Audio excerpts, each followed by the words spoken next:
ब्रजभूषण जी उर्फ पंडित जी के पास उनके गीता ज्ञान ब्लॉग के एक रीडर का मेल आया है।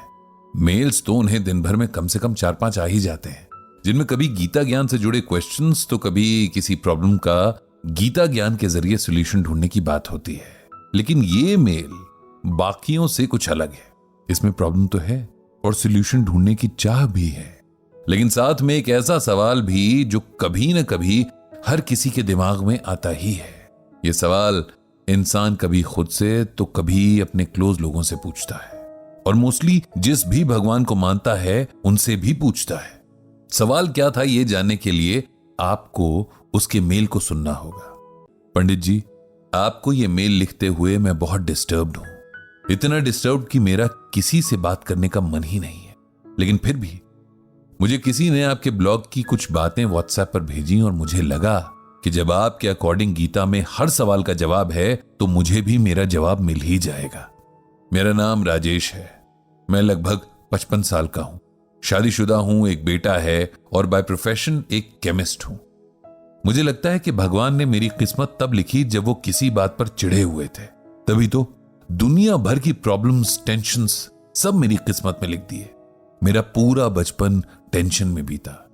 मेरा बड़ा भाई पढ़ाई में अच्छा था, स्पोर्ट्स में भी हमेशा फर्स्ट आता था, एक्स्ट्रा करिकुलर एक्टिविटीज में भी हमेशा पार्टिसिपेट करता। पेरेंट्स का वो आइडियल बेटा था। फिर हो गया मैं, यानी राजेश, जिसमें अपने बड़े भाई जितने टैलेंट तो क्या उसके टैलेंट का 10वां हिस्सा भी नहीं था। मैं बहुत एवरेज स्टूडेंट था। स्पोर्ट्स के नाम से मुझे चिढ़ थी और डांस ड्रामा के नाम पर मुझे घबराहट होने लगती थी। मेरे पेरेंट्स को खुद भी इस बात की बहुत टेंशन रहती थी कि उनका दूसरा बेटा उनके बड़े बेटे जितना इंटेलिजेंट नहीं है, और वो इस टेंशन को हर दिन मुझ पर भी थोपते रहते थे। हर वक्त के कंपैरिजन ने मुझे इतना डिस्टर्ब कर दिया था कि मैं अपने भाई से ही नफरत करने लगा था। मेरे पेरेंट्स को कभी यह समझ नहीं आया कि मैं एक इंडिविजुअल हूं, मेरी अपनी कैपेसिटी और लिमिट्स हैं। मैं अपने भाई जैसा नहीं हो सकता और मेरी भी कुछ अलग क्वालिटीज हो सकती हैं। इस सब से मैं इतना फ्रस्ट्रेट हो गया था कि एक बार तो मैंने घर से भाग जाने की भी ठान ली। वो तो बस स्टेशन पर पड़ोस के एक अंकल ने मुझे देख लिया और अपने साथ घर ले आए। लेकिन उसके बाद मेरे घर वालों का टॉर्चर और भी बढ़ गया। फिर उन्हें मैं एक आवारा लड़का भी लगने लगा था।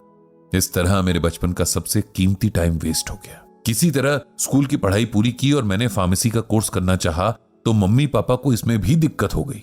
कहां तो उनका बड़ा बेटा मेडिकल की पढ़ाई कर रहा था और कहां छोटा बेटा दवाइयों की दुकान खोलकर एक दुकानदार बनने जा रहा था। उनके इस बिहेवियर ने मुझे बहुत कठोर बना दिया था। अब मैंने ठान लिया कि चाहे कुछ भी हो जाए मुझे यही कोर्स करना है। मम्मी पापा फीस के पैसे दें तो ठीक, नहीं तो मैं पहले छोटी मोटी जॉब करूंगा और फिर कोर्स करूंगा। पेरेंट्स ने पैसे नहीं देने थे तो नहीं दिए, इसीलिए मैंने मार्केट की एक केमिस्ट शॉप में अपने लिए काम ढूंढ लिया। मुझे इस फील्ड में कोई नॉलेज और एक्सपीरियंस तो था नहीं, इसीलिए दवाइयां पैक करने का काम मिला। यह दुकान पड़ोस के एक भैया की थी और मैंने उनसे कहा था कि मेरी सैलरी अपने पास ही जमा करके रखें। जिस दिन मेरी फीस के पैसे जमा हो जाएंगे मैं उनसे ले लूंगा। घर में माहौल तो वैसे ही खराब था, इसीलिए वहां रहने का मेरा मन नहीं करता था और अब जॉब की वजह से बस सोने के लिए ही घर जाता था। मेरे पेरेंट्स अब मुझसे हर तरह की उम्मीद छोड़ चुके थे, इसीलिए उन्हें कोई फर्क नहीं पड़ता था कि मैं कहां हूं। 2 साल बीत गए और मेरे कोर्स की फीस जमा होने में बस 2 महीने की देरी थी कि यहां भी किस्मत ने धोखा दे दिया। दुकान के मालिक जो मेरे पड़ोस वाले भैया थे, उनकी एक एक्सीडेंट में डेथ हो गई और उनके बाद उनके बच्चों ने मेरी बात का यकीन ही नहीं किया कि मेरी 2 साल की सैलरी उनके पास जमा थी। मैंने रिटर्न में तो कुछ लिया नहीं था, इसीलिए इस बात का कोई प्रूफ मेरे पास नहीं था। अब मैं खाली हाथ था, मेरा दिल टूट चुका था और मैं ये तकलीफ किसी से शेयर भी नहीं कर सकता था। मैं अक्सर सोचता था कि मेरी लाइफ में इतनी प्रॉब्लम्स क्यों हैं, लेकिन तब एज भी कम थी और फ्यूचर के लिए कुछ होप्स भी बाकी थी, इसीलिए इस ख्याल को ज्यादा देर तक खुद पर हावी नहीं होने देता था।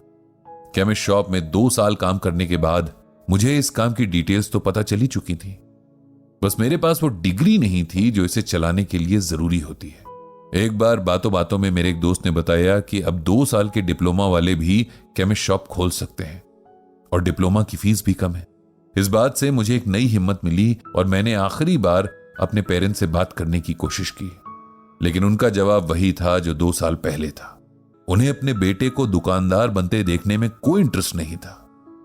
अब मेरे पास कोई चारा नहीं था, तो मैंने अपना कोर्स करने के लिए अपने ही घर में चोरी की, और इसका गिल्ट सारी जिंदगी मेरे मन में रहेगा। कोर्स पूरा करने के बाद अब मैं फिर से खाली था। मेरे पास फूटी कौड़ी भी नहीं थी कि मैं अपना काम शुरू कर सकूं। मैंने फिर से एक फार्मा कंपनी में काम करना शुरू कर दिया। बहुत मेहनत और ईमानदारी से काम करता था, ओवर टाइम भी करता था कि किसी तरह पैसों का अरेंजमेंट हो जाए और मैं खुद का काम शुरू करूं, लेकिन इसमें बहुत टाइम लगने वाला था। मेरा बड़ा भाई अब तक डॉक्टर बन चुका था। मेरे पेरेंट्स ने उसे बहुत सपोर्ट किया और अब उसका खुद का क्लिनिक था। ये देखकर मैंने भी अपने हिस्से के पैसे मांगे और एक बार फिर अपनी इंसल्ट ही कराई। अब मैं अपनी नौकरी में रम गया। वहीं मुझे एक लड़का मिला जो बिल्कुल मेरी तरह सोचता था। हमारी गहरी दोस्ती हो गई और हमने लोन लेकर अपनी केमिस्ट शॉप खोलने का सोचा। उसके पास कुछ प्रॉपर्टी थी जिसके बेस पर लोन पास हो गया था और आखिर हमारा सपना पूरा हुआ। काम सही से चल रहा था कि मेरे फादर की तबीयत खराब रहने लगी। मेरा भाई पैसे तो बहुत कमा रहा था, लेकिन पेरेंट्स के लिए उसके पास टाइम नहीं था। मां ने मुझे ही कभी ताने देकर तो कभी इमोशनल ब्लैकमेल करके उनकी सेवा में लगा दिया। फादर की हालत देखकर मुझे बहुत दया आती थी। मैं पिछली सारी बातों को भूलकर उनकी सेवा में लग गया था। उनकी मेडिसिन से लेकर उनको वॉक कराना, शेव करवाना, ये सब काम मैं खुद करता था। 1 साल बाद फादर की डेथ हो गई और जाते हुए वो अपनी बची हुई सारी प्रॉपर्टी और सेविंग्स मेरे भाई के नाम कर गए। मुझे अपने फादर से प्यार के 2 शब्द तक नहीं मिले। एक बार फिर मैंने अपने आप से सवाल किया कि आखिर मेरी क्या गलती थी जो मेरी लाइफ में ये सब होता है। खैर, टाइम के साथ मेरा काम ठीक से चल गया। हम पार्टनर्स अलग हो गए और हमने अपनी अपनी शॉप्स खोल ली। लाइफ थोड़ा ट्रैक पर आई तो मैंने अपनी एक दोस्त से शादी भी कर ली। जब सब सही होना शुरू हुआ था कि तभी सब खराब होना भी शुरू हो गया। शॉप पर एक लड़के की लापरवाही से मेरी शॉप में एक्सपायर्ड मेडिसिन्स पकड़ी गईं और शॉप बंद हो गई। एक बार फिर मैं प्रॉब्लम में था। कोई सोल्यूशन समझ नहीं आ रहा था। वाइफ ने हौसला दिया, उसकी ज्वेलरी बेची और अपनी शॉप का केस लड़ा। किसी तरह शॉप फिर से खुल गई। मेरा बेटा बहुत समझदार है। मैंने कभी उस पर कोई प्रेशर नहीं डाला। उसे उसके हिसाब से पढ़ने और जीने दिया। आज वो बहुत अच्छी जॉब पर है। अब जब लाइफ में सब कुछ सेटल हो रहा था तो कल ही मेरी वाइफ को कैंसर डायग्नोज हुआ है। ऐसा लग रहा है कि जैसे मेरे सब्र का बांध टूट जाएगा।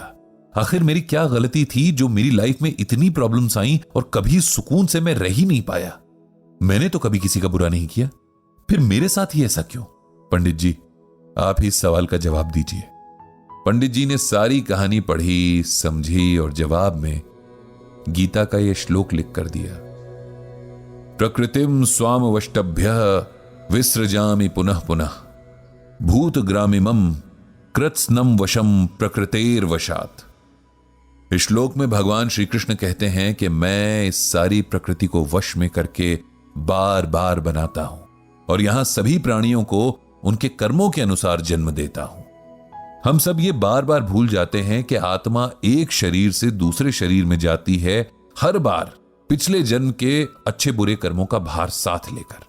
इन अच्छे बुरे कर्मों का हिसाब हमें चुकाना ही पड़ता है। अकाउंट तो सेटल करना ही पड़ेगा ना। इस बात को ऐसे समझिए कि कई बार किसी से हमें बिना जान पहचान के भी लगाव महसूस होता है, जैसे हम उन्हें पहले से जानते हो, और किसी से बिना बात के नेगेटिव वाइब्स आने लगती हैं। कहीं ना कहीं यह हमारे पिछले जन्मों के ही एक दूसरे के प्रति किए कर्म है। भगवान हमारे साथ कोई दुश्मनी नहीं रखते कि हमारी किस्मत में दुख लिखें। यह तो हमारे खुद के कर्म हैं जो हमारा भाग्य बनते हैं। आपने बहुत संघर्ष किया है, लेकिन अब यह सोचकर खुद को मजबूत कीजिए कि ये सब पिछले जन्मों के कर्म थे। अब आगे सब सही होगा। ईश्वर आपको शक्ति दे।